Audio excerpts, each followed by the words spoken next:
নাহিদ রানার গতির কাছে পরাস্ত পাকিস্তান। চতুর্থ দিনের খেলা শেষে বাংলাদেশ 42 রানে অপরাজিত। 185 রান করতে পারলেই অষ্টম সিরিজ জেতা হবে বাংলাদেশের। পাকিস্তান 274 রান করেছিল প্রথম ইনিংসে। দ্বিতীয় ইনিংসে বাংলাদেশ 26 রানে 6 উইকেটের পরের কাহিনী তো আমরা সবাই জানি, 262 রান করতে পেরেছিল। দ্বিতীয় ইনিংসে পাকিস্তান 172 রানে অল আউট হয়ে যায়। বাংলাদেশের গতির তারকা নাহিদ রানা ও হাসান মাহমুদের বলে ঘায়েল হয়ে গেছে পাকিস্তান। টেস্ট ক্রিকেট ইতিহাসে হাসান মাহমুদ প্রথমবারের মতো 5 উইকেটে দেখা পেল, অনার্স বোর্ডের নাম লেখালো।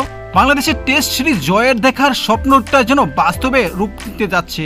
গতকাল তৃতীয় দিন শেষে 9 রানে 2 উইকেট হারিয়েছিল পাকিস্তান। চতুর্থ দিনের খেলা শুরু হয় পাকিস্তানের।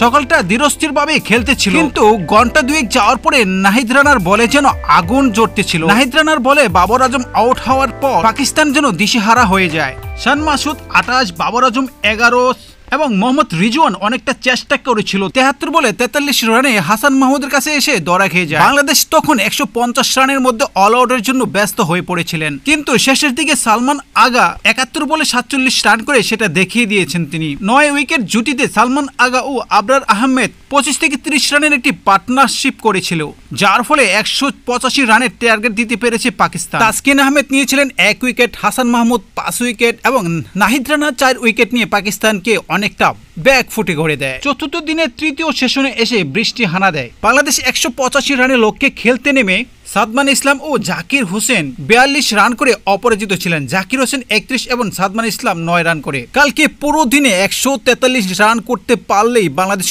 অষ্টম সিরিজ জিতে যাচ্ছে এবং পাকিস্তানকে হোয়াইট ওয়াশের সম্ভাবনা রয়েছে। ক্রিকেটের সব ধরনের খবর আপডেট পেতে চ্যানেলটিকে সাবস্ক্রাইব করুন। আল্লাহ হাফেজ।